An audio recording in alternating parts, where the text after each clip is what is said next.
বৃহস্পতিবার সকাল 11:30টায় Barishal Sherebangla medical college হাসপাতালের প্রধান ফটকে অবস্থান নেন চিকিৎসক, নার্স ও কর্মকর্তা কর্মচারীরা।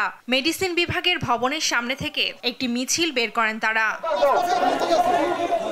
আন্দোলনকারীরা অভিযোগ করেন, গত 18 দিন ধরে তারা নানাভাবে হেনস্থার শিকার হয়েছেন। চিকিৎসকদের ওপর শিক্ষার্থী নামধারীরা হামলা চালিয়েছে দাবি করে হাসপাতালের কর্মক্ষেত্রে নিরাপত্তা নিশ্চিতের দাবিতে আন্দোলন করছেন তারা।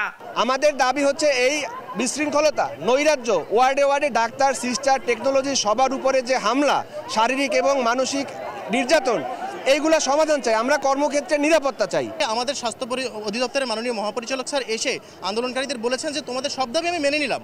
তারপরেও যখন তারা আন্দোলন করছে, তখন আমার কাছে মনে হচ্ছে, আমাদের সবার কাছে মনে হচ্ছে এই দাবিটি এখন, এই আন্দোলনটি এখন অযৌক্তিক। এদিকে মিছিলের পর হঠাৎ বিশৃঙ্খলা শুরু হয় হাসপাতাল জুড়ে।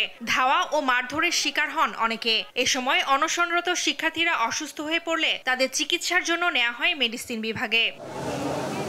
স্বাস্থ্য খাত সংস্কার আন্দোলনের সংগঠক মহিউদ্দিন রনির দাবি, আন্দোলন ব্যাহত করতে হাসপাতালের স্টাফ নামধারীরা তাদের ওপর হামলা করেছে।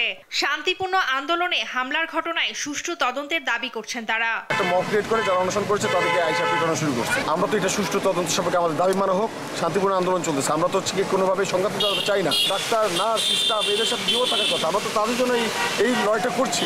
এদিকে আন্দোলনের 3 দফা দাবি যৌক্তিক দাবি করছেন হাসপাতালের পরিচালক। দ্রুত সব সমস্যার সমাধানের আশ্বাস দিয়েছেন তিনি। আর পরিস্থিতি বর্তমানে আইন শৃঙ্খলা রক্ষাকারী বাহিনীর নিয়ন্ত্রণে রয়েছে বলে দাবি পুলিশের। ক্ষেত্রে আমরা অতিরিক্ত ফোর্স মোতায়েন করেছি এবং আমরা দুই পক্ষকেই বলেছি যে আইন শৃঙ্খলা পরিস্থিতি স্বাভাবিক রাখতে হবে, পরিবেশটার জন্য, কর্মপরিবেশটার জন্য সুন্দর থাকে। আমি হাসপাতাল পরিচালক হিসেবে চেষ্টা করবো পরিবেশটা উন্নত করা, হাসপাতালের ভিতরে পরিবেশ যেখানে চিকিৎসাটা ভালো থাকবে এবং মানুষ নিরাপদে চিকিৎসা দিতে পারবে।